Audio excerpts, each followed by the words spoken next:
Hi, it's Rob the Frugalist here, and today we're looking at starting your log burning fire. How do you do it?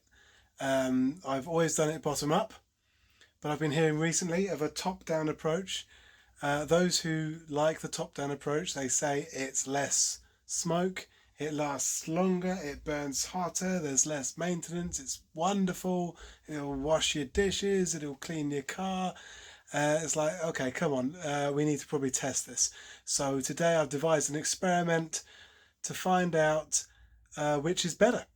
And so what I've done is I've got these two boxes here, filled them with similar amounts of tinder, kindling, wood, logs, etc. And we are going to try a bottom-up approach, which I've done all my life, versus a top-down approach, which I have never done before. So I'm going to read the instructions on how to do that. Actually, it's not too difficult. You start off with the big logs at the bottom, and you basically, it's an inversion of the bottom-up approach. It's pretty counterintuitive, right? So for me, flames go up, heat goes up, so it should be pretty much hands down bottom down approach, shouldn't it? Well, we're going to find out. Okay, to make this a fair experiment, I have created two boxes of almost identical ingredients. We've got a little bit of pallet wood here, some kindling, some a little bit of paper, some more tinder, kindling here, and some larger logs. And you can see both are pretty much identical. And to show, I've even got a weighing scales here. So this is just over 2 kgs for this box. And this box is likewise the same, just over 2 kilograms. So we got our fair start. It doesn't matter which one I use, but on one day, today I'll start off doing the bottom-up approach. I will video it, and the next day I'll do the top-down approach. I'll video that, and I'll show the videos side by side. Hopefully it'll be evident whether there's any difference at all. I'm not so sure if there will be, but we will find out. It's the idea of doing these experiments so that we learn something. People have been doing the bottom-up approach for years and years and years, so why should they change? I've been doing the bottom-up approach for ages, so why should I change? Hopefully this experiment will answer that one way or another, whether I need to or not. And now is the time to set up.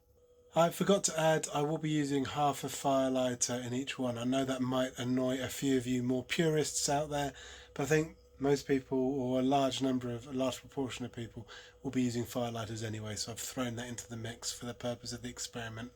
I occasionally use them when I'm feeling very lazy, which is quite a lot of the time, but not all the time. So just so you're aware, I'll be chucking a firelighter in the bottom for the first one, and in the top for the second one, for the top-down approach.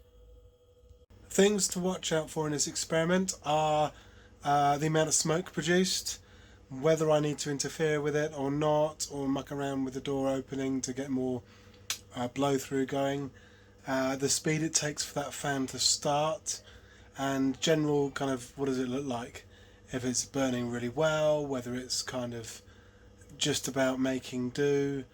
So hopefully you'll be able to enjoy these observations if there are any to be made, as I do.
Okay, so that's the experiment. But what's going on here? Because it looked like the top down worked better than the bottom up, and that's highly counterintuitive, right? Heat rises, flames go up. Why should this be the case?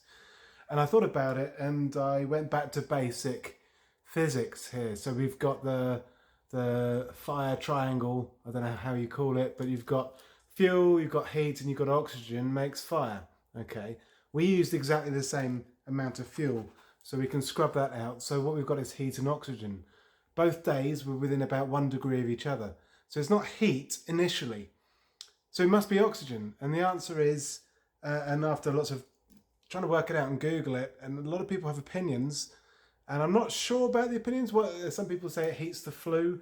I've never had any problems with flue drawing up, but there's possibly something along those lines because it is related to oxygen. The other thing I was chatting to ChatGPT of all things about was the fact that when it's a top-down fire, there's a lot more access to oxygen at the top.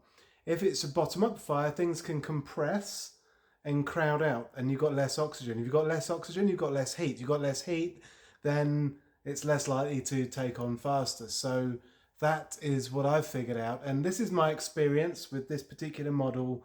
It was about 8 degrees outside, so not too cold.